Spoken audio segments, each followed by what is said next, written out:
Subscribe to the Cigars and Sea Stories newsletter. When you do, you are immediately eligible to share for the Cigars and Sea Stories giveaway. Every month we are giving away exclusive Cigars and Sea Stories gear, as well as gear and materials and items and books and gadgets and gizmos from all of our sponsors, guests, collaborators, whoever is engaging during that month's giveaway. Just sign up right now at cigarsandseastories.com.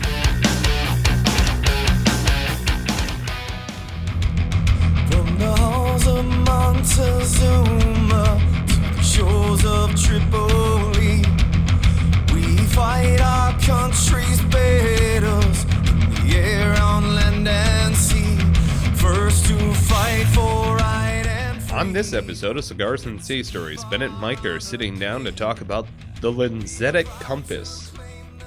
The Lensatic Compass. Do you use it a lot?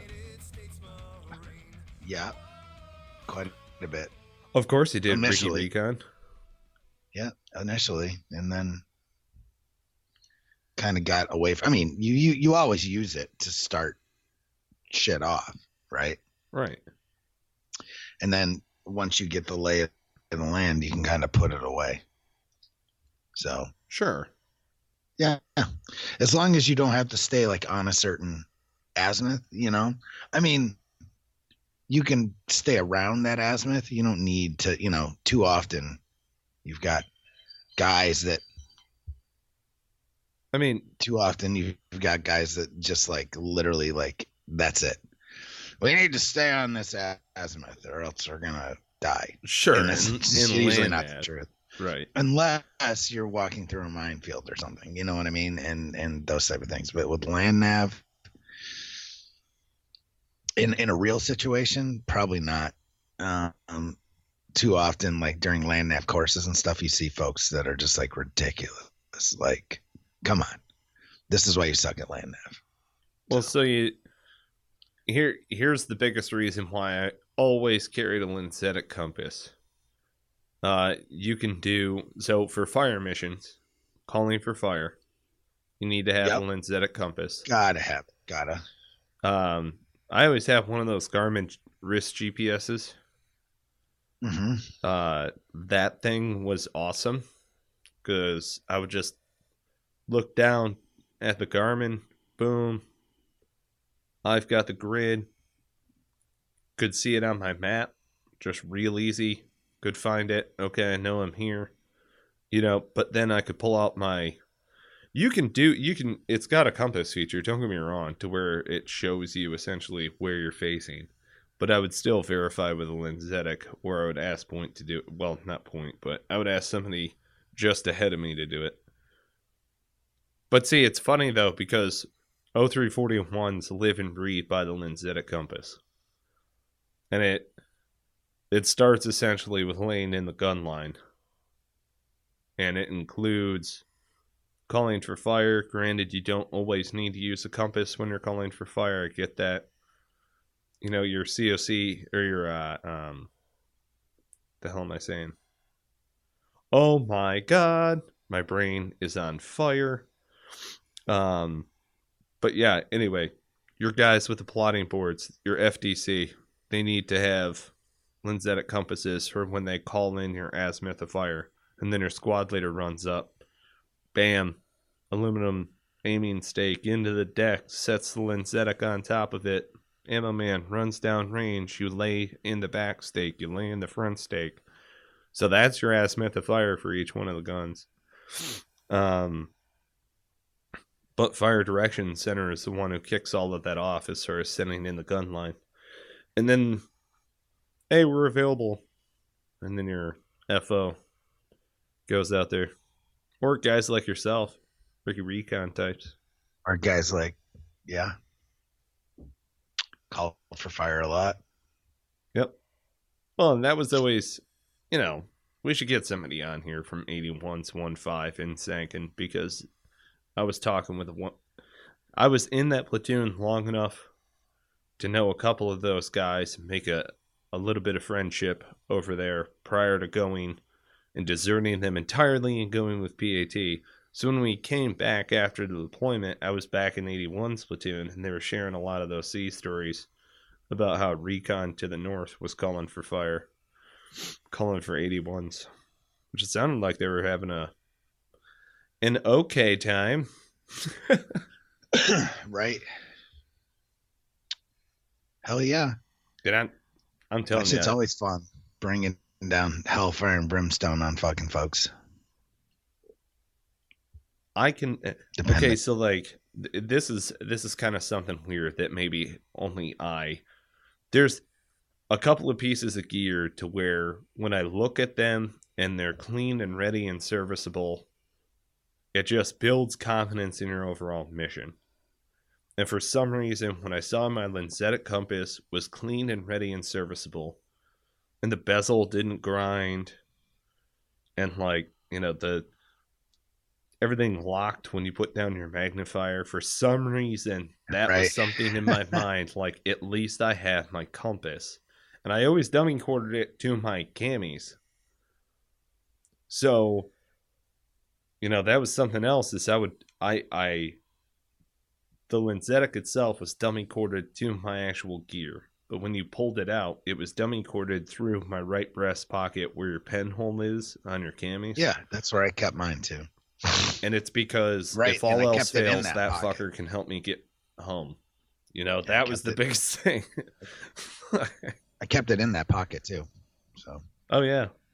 Well, and I would keep my Lensatic on me when I was walking around base. That was just something that I did. You know, like, don't get me wrong, not walking around Camp Pendleton. What I'm saying is when I was walking around the fob or something like that, you know, I had a sidearm, a compass. That was typically my MO. That's the only thing that I really used my pistol for in Afghanistan, was walking around an American facility. Right. And then if I was out in zone actually doing the job, my pistol, that worthless piece of shit M9, stayed just in the hooch. I didn't bring it. And it's like, what? You didn't bring it? Like, what'd you do with it? I put it inside of a locked sea bag, which was then chained to an actual foundation inside of our Afghan houses. And that was acceptable storage. Or you had to put it inside of the magazine. Oh, dude, it was crazy, man. We would go. You would have to, like, go over to the magazine to draw your pyro on every patrol.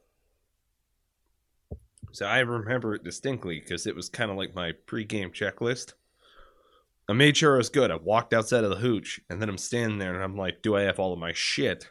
Before I walked to the magazine, grab my pyro, and then we stage for patrol.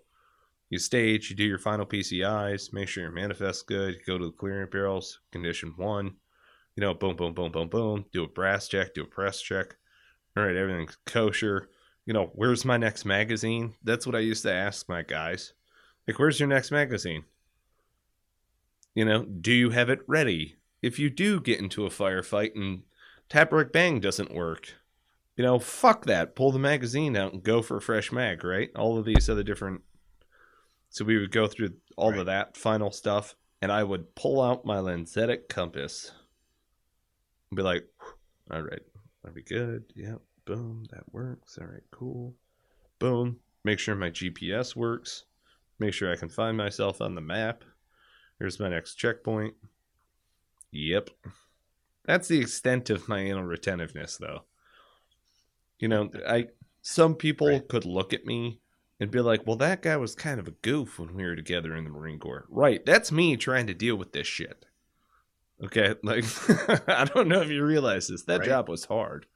So, I make jokes, you know. We've got that picture of, I'm going to ask the guys if I can use it. Maybe I'll blur their faces out. They're both still in the Marine Corps, and they're both staff NCOs who are downrange. But we've got this funny-ass picture of my buddies and I. And I'm like, I think we're going that way. And Pablo and I are pointing the same way. And then Ocho is just pointing in the total opposite direction. And that pretty much summed up the entire deployment. So, anyway. The Lensatic. Maybe you guys have your own comments. Do you have a Lensatic? Do I have one now? You still have one now? Yes, I have 2 different forms. And I still have my wrist GPS. Nice. I actually put my wrist GPS in my riding gear. That's like, you're in Ohio getting rained on and your phone dies. And I had my wrist GPS. So, but. Badass. Jesus Christ. He's dying. It's that time of year. Oh my God. Fuck. There it goes. I'm alive. Good. God. It's all good. So, yeah, the Lensatic Compass. Yeah, all those dude. Fun little parts.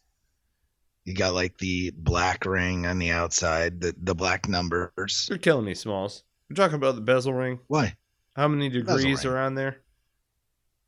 Well, I mean, on the bezel ring, are you talking about the actual? Because you got the black numbers and the red numbers, right? Right. So the red numbers are degrees. The black numbers are mils. Yep. So you have 360 degrees. You have 3,600 mils. 6,400 mils. 6,400 mils. Yes. Let's get that right. 6,400 mils in a circle. So. And then that mud trucker glows in the dark, which is pretty handy. Yep.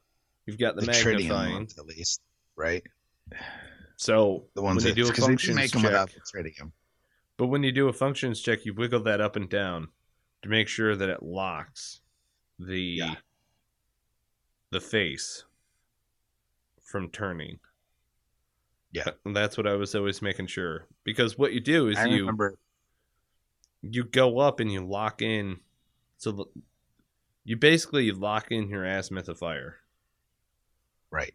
So, but then you want. What's funny though is that you hear about a guy who does land nav and accidentally locked the dial in place and didn't make sure that it was unlocked whenever we would go to what I mean? Being lazy. Wouldn't pull the lens bracket back at all. Yeah. And it would stay locked. Yeah. Fucking idiot. That happened on more than one occasion, the guys that I saw. You're a fucking retard. Yes. That's the truth. Well, but Jesus. A lot of people think, okay, so here's the thing. You have the magnifier that's on there. That should be pointing across the vertical line that's at the top, which is your reading, and it should be your glow-in-the-dark bezel ring. And you're basically trying to marry up your degrees, or your azimuth, rather, with that line inside of the magnifier. And then the top horns, essentially, is what it is, that gap that's above the magnifier. Sight groove. Right. Sight groove, thank you. That lines up with the sight groove that's in the top of the actual compass. So that needs to be equal light on either side. And then the wire in the middle of it is what you lay in the rear stake with. It's like using iron sights. Right, just exactly. It's iron sights. But the magnifier, you're constantly looking up and down, trying to make sure that your magnifier is, or in that magnifying view, you're absolutely accurate. So when you see Lensatic sitting on top of an aiming stake and some weird dude who's bent over looking through the thing, that's what we're doing. And then your guy, so this is how you lay in a mortar, right? Your ammo man runs out there, he's got 3 stakes. He goes back and forth, sticks it in right at the bottom of the stadia line. We give him a gross adjustment, a major adjustment. That's waving your arm, right? A minor adjustment is when you just wave your hand out at the wrist. That's like a medium adjustment. And then a minor adjustment is when you pinch your fingers, right? Just a little bit. Just pinch your fingers a little bit. Right, that's how I was always taught. And then if you have a cant, left or right, you tap the top of your head, and then you do a major, a medium, or a minor adjustment on the cant. And that just means that it's leaning left or right. So you get it accurate at the bottom of the vertical stadia line, and then you cant it, meaning that you adjust it top and bottom to where it's as vertical as possible. So if you're an ammo man, you run out there, they halt you. When you go to stick it in the ground, you want to be as close to vertical as you can possibly get it. They get it in there. One of the worst things in the world that I've seen is, so like if you're an ammo man and they have them, those plastic mallets, the black plastic mallets, it's basically a metal mallet that's encased in injection molded plastic, are the best things that you can hit on the top of a ammo stake. If you use a rock, you're never going to be able to use that ammo stake for anything aside from a top stake ever again. If you use the top of your Kevlar, I'm going to use the top of my Kevlar on your head because that's not what Kevlars are used for. So you've got to come up with something that basically goes in between it. I've had a guy carry a book out there and then use the book in between that and the rock or something. I've had a guy take all of the crap, like the additional padding, and that was probably the best thing that I saw. You take the padding out of the mortar ammo can and then run out there and then use the rock. So you've got to put something soft in between it. So that's your rear stake. You come in, you do your mid stake. So now you're basically looking through a compass at two stakes that line up perfectly, and it goes white, red, white. And meanwhile, your entire gun team behind you is assembling the mortar. Base plate, bipods go in, bipods are being assembled over here, being slapped down. Mortar tube goes in, Bible hold underneath of the bipods, and then you clamp that bad boy shut and ride it all the way down to where the band is, and then final clamp it so that it's secure around the actual mortar, and then the sight goes on. So when you're good, your firing pin should be lined up. The 11 o'clock position on the base plate is then positioned where that aiming stake was. And there you go. The bipods are all laid in. Bubbles are all laid out. And that's like a whole nother sequence. But that's the reason why you put it on that azimuth, is because the base plate, as you run up to it and you put the 11 o'clock position, directly over top of that aiming stake is your M64 sight. So you just laid in an azimuth of fire exactly where your sight is going to be. And then that sight is looking at the aiming stakes, and that's what you base everything off of.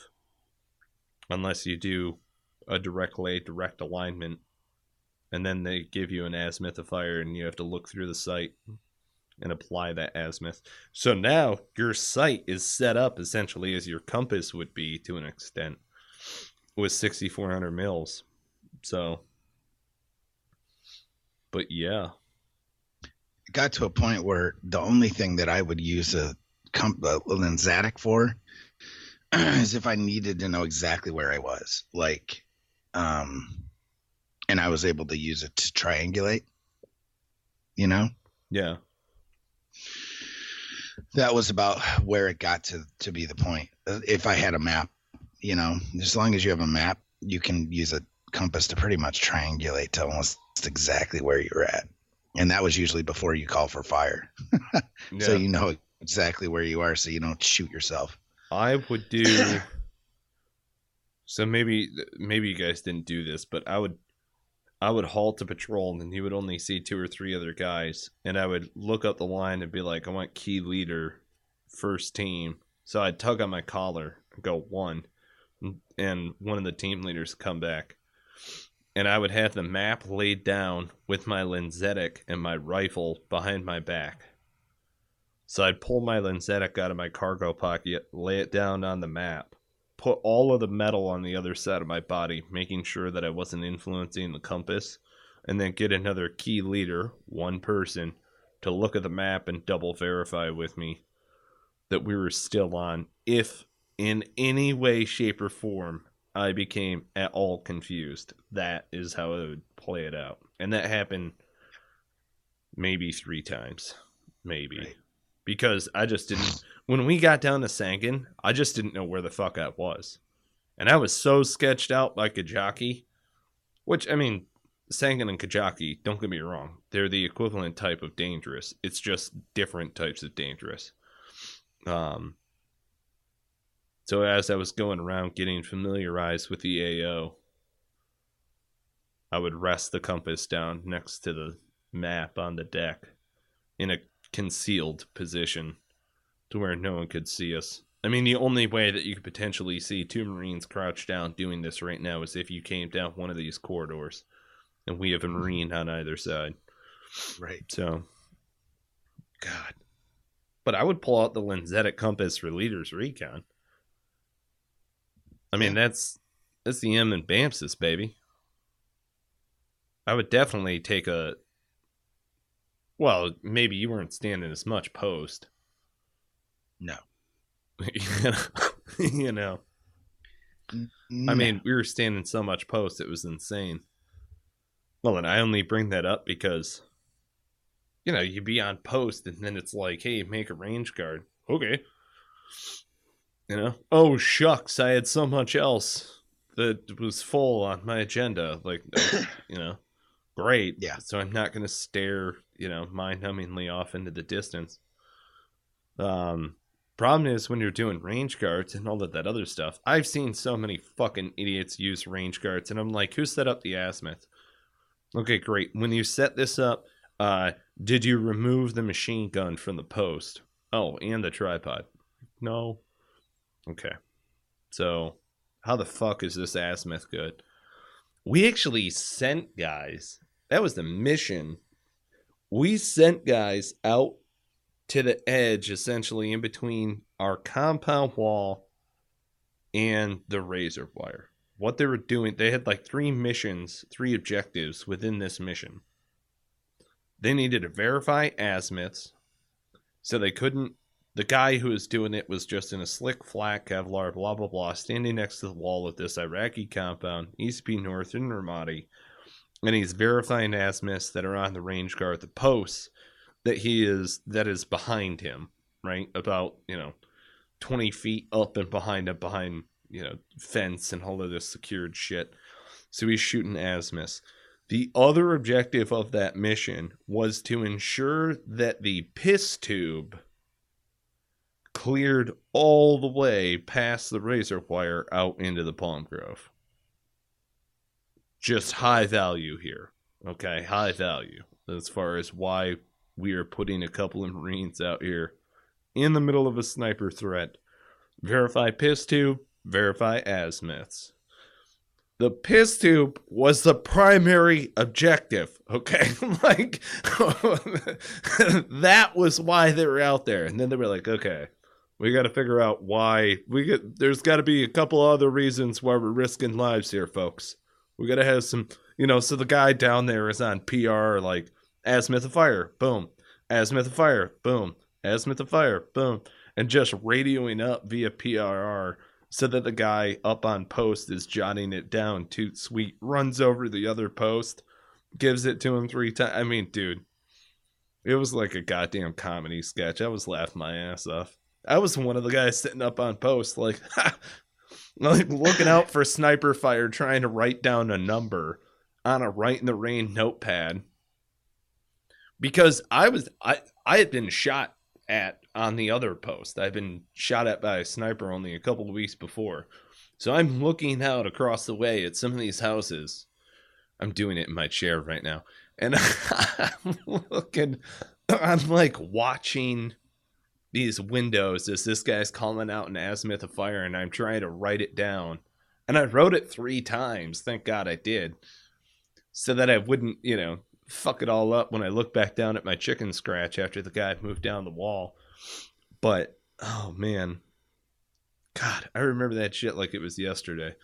And then I couldn't make my range guard. I had my azimuth of fire make my range guard, and I'm glad that I did, because later on in that deployment I wound up shooting the 240 off that post. I knew what my azimuth was. Thanks, Lensatic. Do you remember the magnetic declination for Afghanistan? No, not off the top of my head. It was on my map, on the corner of my map. Yeah, I was just wondering though. I used to have Just that wondering. shit memorized. Yeah. Wow. You just hit like Yeah. a whole I just nother remember department in my the one. brain. Yeah, I know. I remember like one of the biggest places, like in Louisiana. I just remember Louisiana was always like at JRTC, Yeah. the Joint Readiness Training Center, was always 0. 0 degrees. So it was, magnetic north was the same. It was all the same there. Yeah. But then over in like New York, was like, I want to say it was like 11 or 12 degrees west, Yeah. right? And I remember Texas was like 4 degrees east. Mm-hmm. And I can't remember California. It was something like 16, like I want to say maybe like 14 or 15, 16 degrees east as well, like Cali. Yeah. So- I want to say Pendleton was 12 or 14. Yeah, God, something Afghanistan like that. It was just- something crazy, though. I want to say it was like 32. It was Did like you know something that- outrageous. Did you know that magnetic declination actually changes? So it, they have to update that shit all the time. Oh, yeah. Because it just changes. Right. So Well, and that's man. because, the Earth's crust is just a mold on the sandwich. All the real goings on is way down underneath in the magma. Where all of that other, Yeah. right? I mean, you have large That other deposits of iron ore that is molten and constantly churning under our feet. You Yeah. know, just sit around and think about it one day. It's kind of fucked up. It's kind of cool too. I mean, crazy. But yeah, I remember guys also forgetting to plot with declination in mind. Just fuck your Oh. whole shit up. oh Bad. no, Fuck your shit up bad. way bad.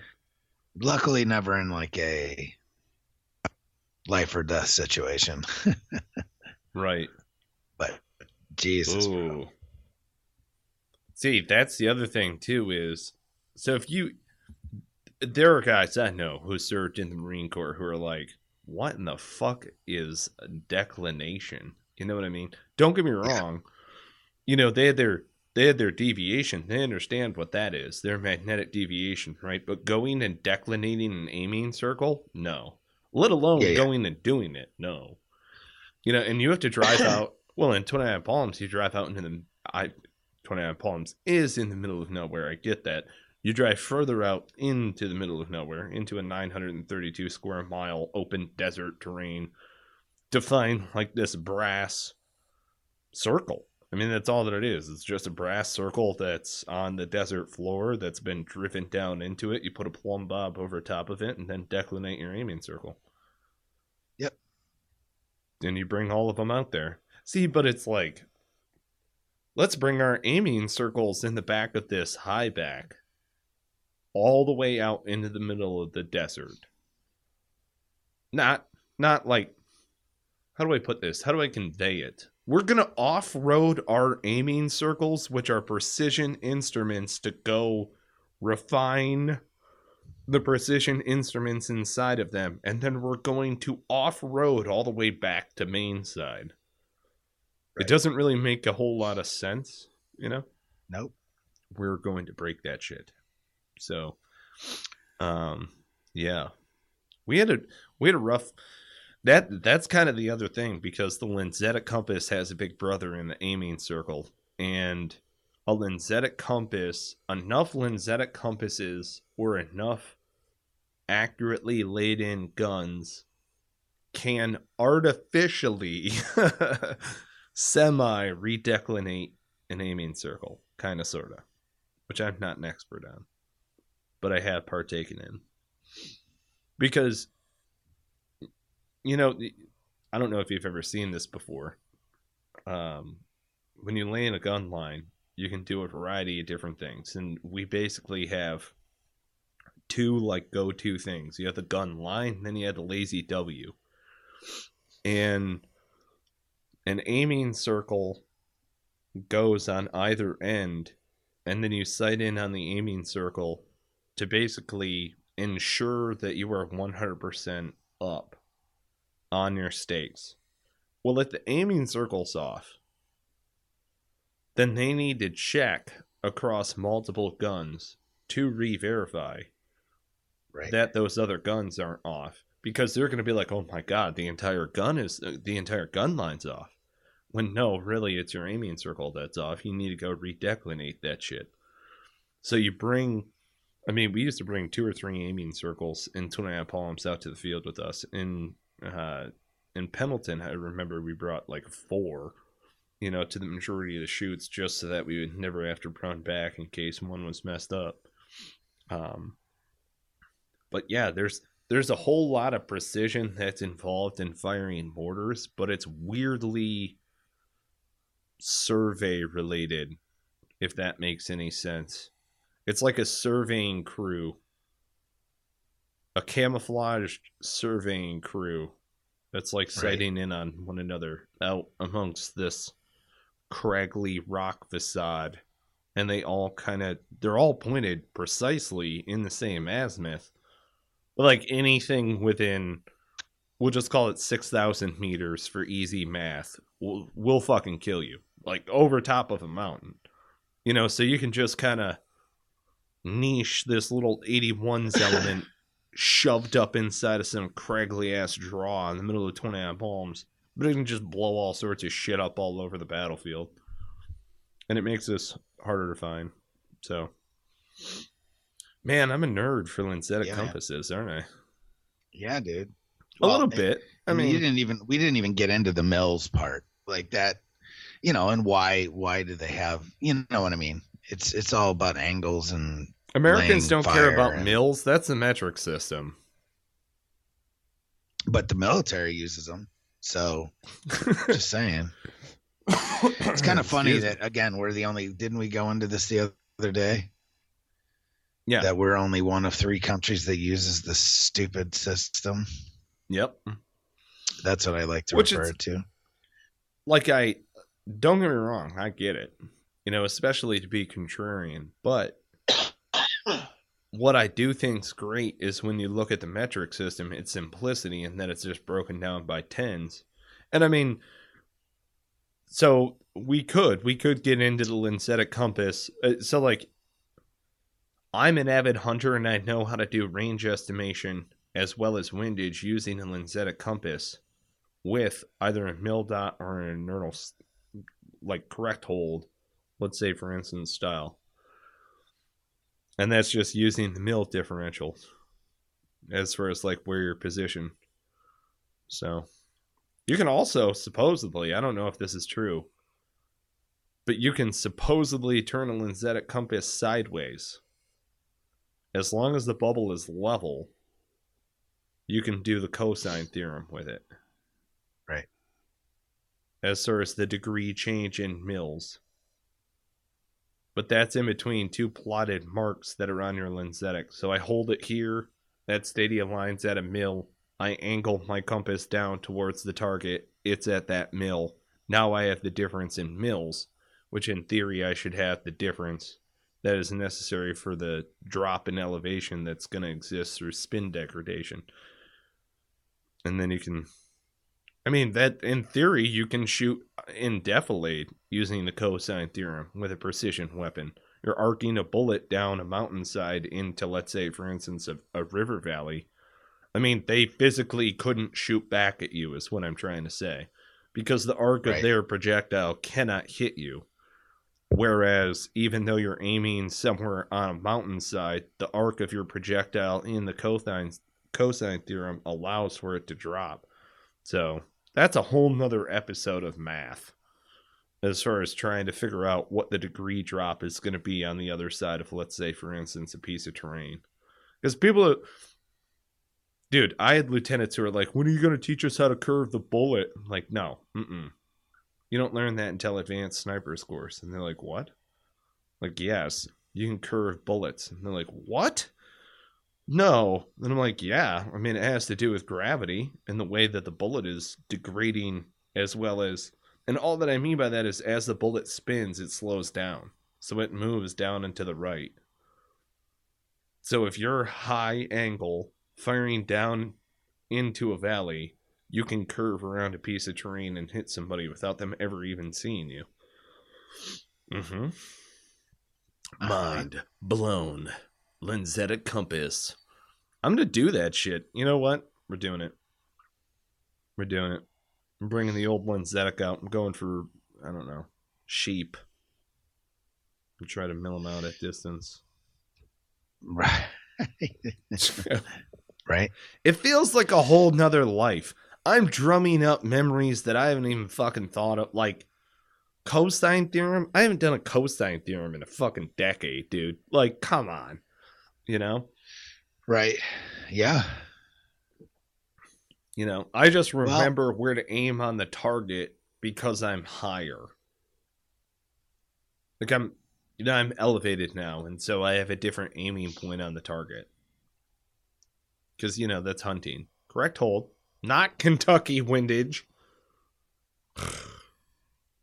Goddamn Kentucky windage.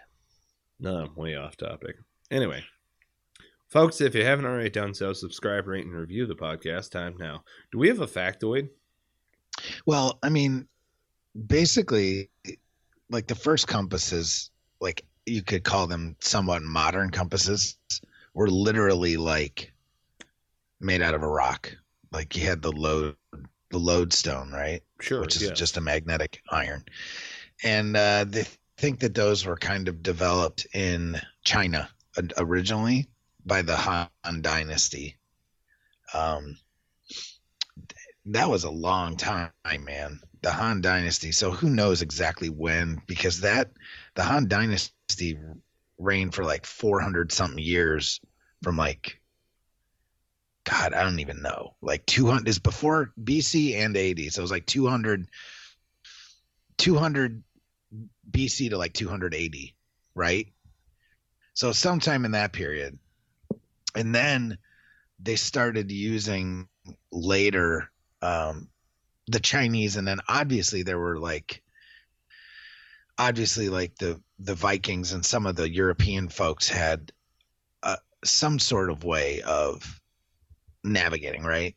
Because shit, they had to around. So, but they think that didn't start happening until like the 10th, 11th century, right? And then later compasses were made out of iron needles, literally stuck in like a piece of cork. Iron needles that were struck on a lodestone, right? So they became magnetic. Put them in a piece of cork and literally let them float, right? And then dry compasses, which is what most modern compasses are, began to appear in like the 1300s in medieval Europe and, the Middle East. It's nuts. Pretty crazy, right? And then they came out with liquid-filled compasses in like the early 20th century. But like the Lensatic is a dry compass. It's filled with an inert air or an inert gas, but it's not water. So, but cool, a lot of magnetic compasses are actually filled with water or some kind of liquid. Right. See, aren't you glad that you stick around to the factoids? They're probably not, but they're probably not. Kind of funny. They're probably like whatever. But what's the nomenclature of the military Lensatic compass? Do you know? I can't remember off the top of my head. The M1950, the M1950 Lensatic military Lensatic compass. Thank God you're here. Yeah, thank God. Save the world with that one. Folks, if you haven't already done so, subscribe, rate, review, share the podcast, and thank you so much to our collaborators, which we would love to put you in touch with. So if you yourself are looking to get up, started podcasting, business, whatever the case may be, get in touch with us. That's what we like doing. Thank you so much to Spartan Media, Heroes Media Group, veteranslist.us. If you're a veteran-owned and operated business, you want to get featured on there, enter in discount code Cigars and Sea, and you will get half off that featured membership. Thank you so much to McPherson Marketing Group, who helps us put the finishing touches on the marketing as you're seeing it now. And we continue to grow, so thank you for all that you folks do. Those are all veteran-owned and operated collaborative sponsors that we work with, and we're just so stoked to have them as members of our team. If you own a business and you want to sponsor the podcast, get in touch with us. If you'd like to sponsor with gear, and maybe you want to be a banner sponsor, whatever the case may be, reach out. Thanks so much for being a part of the conversation, folks. Thank you for listening to Cigars and Sea Stories. Bennett. Well, everybody, man, I know I say it a lot, but I love that body, baby. Anyway. Sure what. We'll talk to you soon. And on that note, we cue the music. I will flag unfurled to every breeze, from dawn to setting sun.